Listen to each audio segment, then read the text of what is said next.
তফাৎ আর কি। আলেম সাহেবকে সব কথা তার যেমন তেমন, এইবারের কথাটা মনের মধ্যে বেশি ধরছে আর কি। কি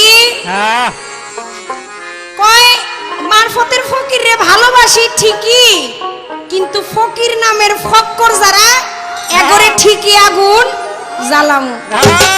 মানে আগুনে এখন পর্যন্ত ছাড়লো না।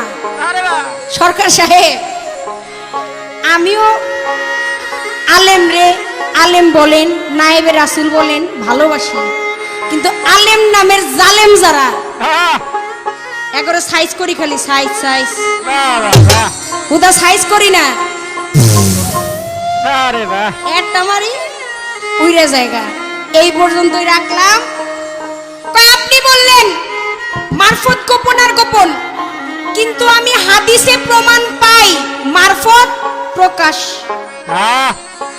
আসলে কি আলেম সাহেব কথার মতো কথা হইল অল্প কথাই বোঝে, আর কসুর মতো কসু হইল অল্প চালে সিজে। ছোট্ট করে বললাম, জবাব দিয়া যাই। আপনি লক্ষ্য করেন, মান আরাফা নাফসাহু ফাকাত আরাফা রাব্বাহু, যে চিনেছে নফসকে সেই চিনেছে আমার রবকে। যে চিনেছে নফসকে সেই চিনেছে রবকে। আমার আল্লাহ মানুষের দেহের মাঝে, মানুষের আত্মার মাঝে বিরাজিত। আল্লাহরে কি কেউ দেখছে? না না না, এটা গোপন না। এই গোপন ভেদটাকেই যে প্রকাশ করতে পারে এইটাই মারফত। সহি জবাব। এর চাইতে হাদিসও বুঝি না, দলিলও বুঝি না, নিজের যুক্তি থেকে হাদিস ঠিক রেখে যতটুকু রইল জবাব দিলাম। এইবার সারা স্টেজ তো টুপি মাথায় দিয়া রইল, আর নিজের অভিনয় রে ফুটায় তুললো। পালার গান এই পর্যন্ত ইতি রাখলাম। প্রশ্নের জবাব বলা কওয়া শেষ। একটা বিচ্ছেদ গান আমি গাইব। আলেম কি আজকা রসালা আলেম না রস ছাড়া আলেম? যদি রসিক হয়, যদি প্রেমিক হয় তবে ভালো লেগেছে। আজকে যে আলেমের সাথে গান করলাম সে আমার বিপক্ষে না।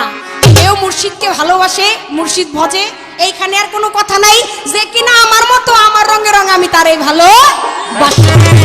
যদি রস থাইকা থাকে, যদি মুর্শিদকে ভালোবেসে থাকেন, তাহলে একটা বিচ্ছেদ গান আমি গাবো। যদি ভালো লাগে আর কি, তাহলে দাঁড়ায়েন একটু। তারপরে আসরে দেখতে পাইতেছি অনেক বাংলাদেশের অনেক বড় বড় শিল্পীরা যারা আজকে আমাদের গান শোনার জন্য এসেছেন। টান একটা দেই, তারপরে দেহি টানের স্রোতের মধ্যে 22-28 কেউ আহিনিকে আনতে পারি না।